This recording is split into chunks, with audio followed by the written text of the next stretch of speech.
Hi, good evening on day 89 of our 99 days. Um, Today I want to talk about what a disappointment actually is. It is a question that came from one of you, and it's a very relevant question because it happens so often. And there's a disappointment actually, because if you're not really aware of what it is, it's hard to deal with it. Um, so this is one of these things that is actually why I call this mastering the art of living, because it is really about these details, becoming really aware of what is happening in every little second, in every little thought, in every little feeling, to really shift it, or at least become aware of it, and then be able to make a choice how to deal with it. So disappointment is directly related to an expectation. I mean, if you have no expectations at all, if you would live a life without any expectations, you will never be disappointed. So that's the first thing that looks like, yeah, of course, that's a very simple answer. But if you really look at why we have expectations, that's of course because we want to be sure that we keep our feeling positive. We want to be sure that we have a positive experience. So that's why we have expectations. I mean, we don't really have expectations. I mean, we don't use the word expectation when we expect something bad to happen. That's more like um, a defense mechanism not to be too hurt too much. So you kind of expect the worst to happen, then it might be less bad than you thought. But that's not the expectation I talk here about. Expectation is really like, okay, I hope this is going to be like it is. I expect it to be like I expect it to be. So that's where the expectation comes from. And then what often happens, I'm not saying that this is applicable for everyone, but what I experience and what I see happening also with others around me is that we actually fail at communication. So we have an expectation and we assume that other people around us who are related to making this expectation come true, sorry, um, become a reality, we actually expect them to have the same expectation. But we don't check and we don't communicate what even our expectation is. So the challenge there lies is that we actually become in an earlier stage very clear about our expectation because often it's very unconscious. So let me give this example of I have a dear friend who I explore a lot of things in this realm of awakening. And he always disappoints me when he kind of turns around and insights like he was the one who came up with it. So we can have many explorations, and then there's always this moment when he kind of, how do you say that? He kind of takes how do you say that in English? Um, he wants to have this knowing that he's the one who's always right, or he's the one who invented something, or he's the one who came up with a creative idea. And even though we created together, he then eventually turns it to his benefit, like he was the one who added that. And I always feel disappointed when that happens. And I know that there is this expectation that it won't happen, and then it happens again.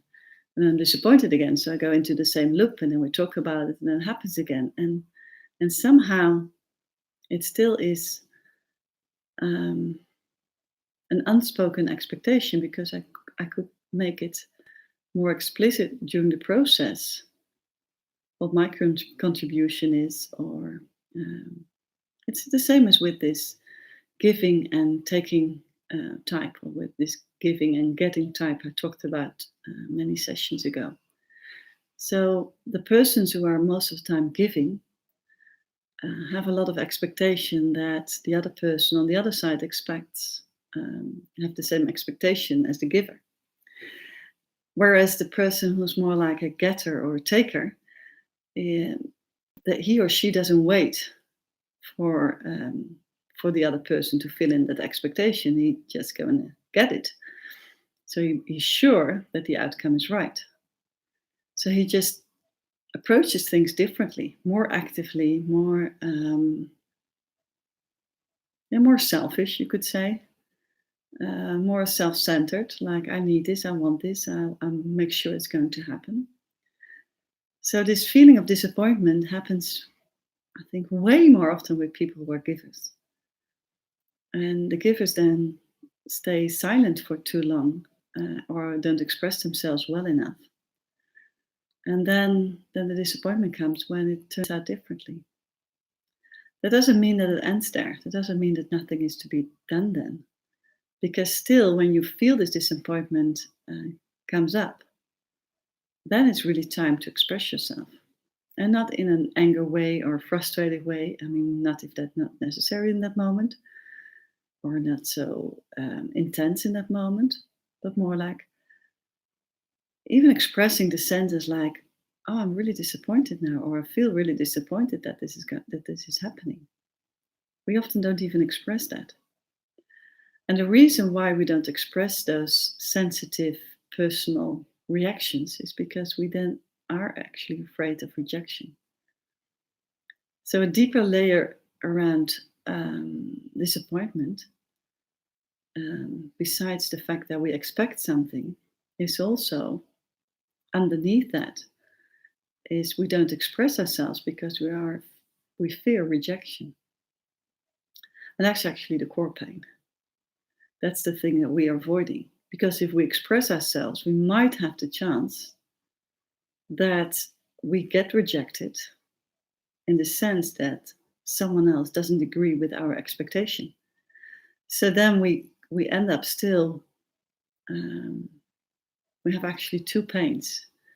Our expectation is not coming into reality, and we feel rejected by that other person who's not giving us the thing that we want. So that's a double pain actually. It is in the end, of course, one pain. The pain is rejection, but it feels like a double one because we are honestly disappointed that something is not happening or not playing out in the way we would like to have it. So key in this whole process is communication. And then I mean relational communication. And that means that you have to express from a real sincere I message. An I message is that you state something like, this feels really painful to me, or I feel disappointed because I expected this. And is there an opening to discuss this? Or is there an opening to look at it differently? Or openly ask like, okay, I feel a little bit disappointed, but could you explain why this is happening? Or can we talk about it? Or what's your feeling about it? And that even that question, like, what's your feeling about that, can be so sensitive when you are already disappointed. Because you feel already sad and your frequency is completely down. So asking the question like, how do you feel about that and can we change the situation is very sensitive because you cannot really handle another rejection because you already feel rejected. So you avoid that conversation. And then we end up actually in loops of disappointment, avoiding conversation, communication, having expectations. And then again, we have the expectation like, well, it happened like this the last time, so it will happen again. Or I won't believe it will be happening in my way I expect it because it will never happen like this. So then we get in this downward spiral of thinking more negative about our outcomes than positive. So that's where the other type, the getter or the taker, one who's getting something, that feels a little bit more positive than taking, because it really is getting. Then the other person, the other type who's getting things for themselves, of course, that person can still be disappointed. But as it happens less often, and as that person is always really confident that he or she gets what she wants, she more easily or he or more easily switches to into like, okay, let's try different strategies so I can still get what I want. And it's not the getters don't always take what they want at the cost of someone else. It's more like a very different mindset to things. It's really fascinating if you look at the people who are so well at doing that. It really is fascinating. And I'm not saying that every giver should become a taker, but I think that every giver should really become um, way more developed in communication properly, expressing themselves, come up for themselves, share their boundaries, share their expectations, share their desires, share their excitement on things, share their um, well, even little things, just like, oh, I would love this to happen.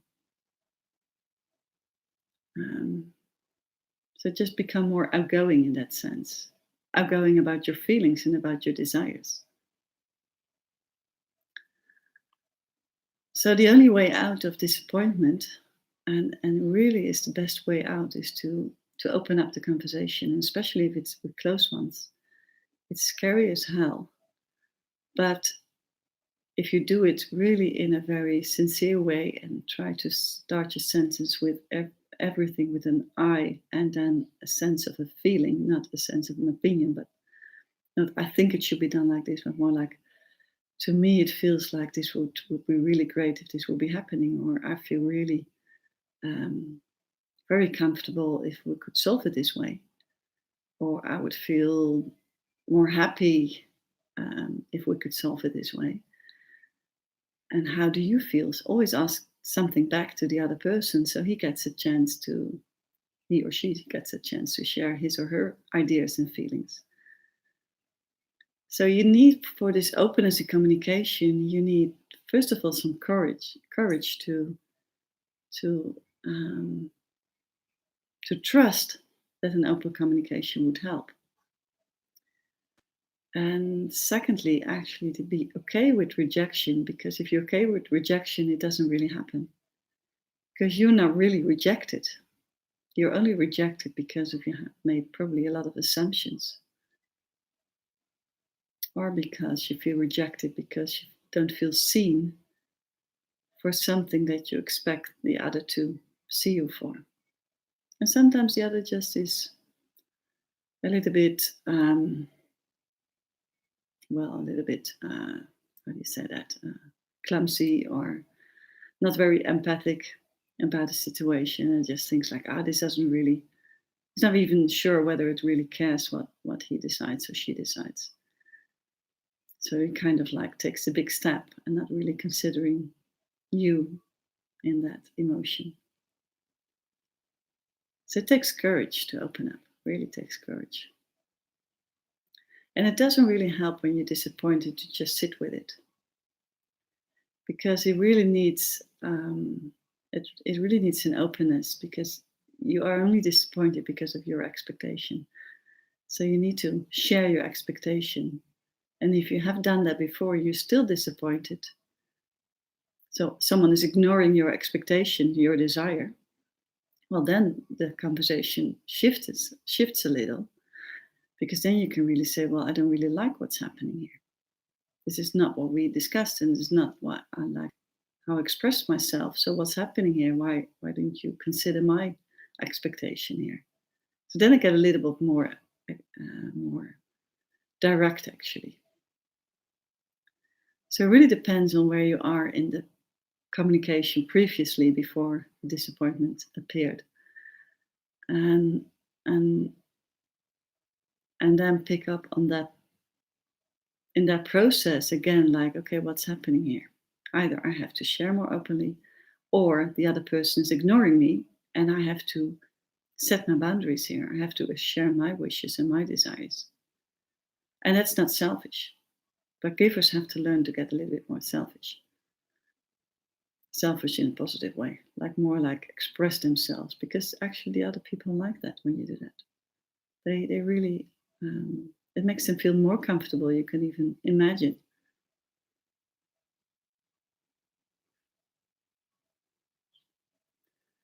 And of course, the disappointment also touches deeper pains because it might be related to previous experience around the same people who keep disappointing you again and again and again. So it hasn't happened one time, but it's like a repetitive cycle. And then it's for sure absolutely necessary to break through this cycle and open up a conversation or leave it at all. But that's not always the option. With friendship, you can finally say, like, well, I've tried so many things. I'm just going to leave it. You keep disappointing me, so I'm going to leave it. And with this friend, I just shared this my disappointment with, and it happened again actually yesterday. I'm more like on the stage now where I don't get indifferent in a sense like I don't care much about him, but it's more like, well, apparently we are choosing different paths now. So um, you're stepping over my boundaries again and again, and I'm not going to let that happen again. I mean, I'm not changing the feelings, not that I care less or less compassionate about that person, but it's more like, well, I'm just investing less time in you. So that's always like, it's also, when the option is there, it's also like, okay, if someone keeps repetitively disappointing you, then it's also okay just to withdraw a little and just step back and think like, okay, well, I'm not going to invest so much time in you. And then you can see also sorry, the dynamics changing a little bit, because then suddenly actually the other person feels you are withdrawing, and then you suddenly get more attention again, and then you are actually where you want to be, because then you can more set the rules or set the direction, and rules in a positive way. So yeah, disappointment is a very painful one. It really is a painful one. It feels more like you're kind of stabbed in your back or in the front, but you feel like, ouch, it's really like unexpected. And so it requires really some love and care for yourself first. Try to align with what's important to you and what feels in alignment with you. Be very honest where you don't project, but it's really because you feel like, no, this is honestly what I can expect of the other, or what I can desire, or what I can express. Be very honest there, because um, disappointments can also be a result of a projection, because you're not seeing something within yourself. But if you're really honest, like, no, I really need this. No, I not need it, but I just want this to happen. Like, it's okay. It's considerate for everyone around. I'm not selfish here. I just want this to happen. And if you're really honest there, then you can just open up. If there's something like you are projecting another thing actually into this situation, then you have to be honest to yourself first what's actually happening here. So that's what I started with, like, become really very detailed about what's happening. Is it something that's a repetitive pattern from the past? It happened before. So there's actually another pain addressed here. Or is it you have too much expectations, or you have expectations but you don't express them. So expect the other people actually to know what you expect, but you forget to express them. Or I simply directly ignored and the other person just shows no empathy, and you have to really step up for yourself and express it really loudly. So the other person just has to wake up a little, because otherwise you're always the giver and the other one is always the getter or the taker in the relationship. So try to dig a little deeper or analyze a little bit what's actually happening here, what the root cause of your pain is, why you feel so disappointed. So disappointment is just a word to express a pain that's underneath. Is it a rejection? And what is it actually that you're rejected for? You feel rejected for? Well, I hope this one helps. And well, if not, you know where to find me. And I didn't get to the other question about staying long in the higher vibrations of feeling happy. So we'll address that most likely tomorrow. Okay. Thanks for watching and see you back tomorrow. Bye.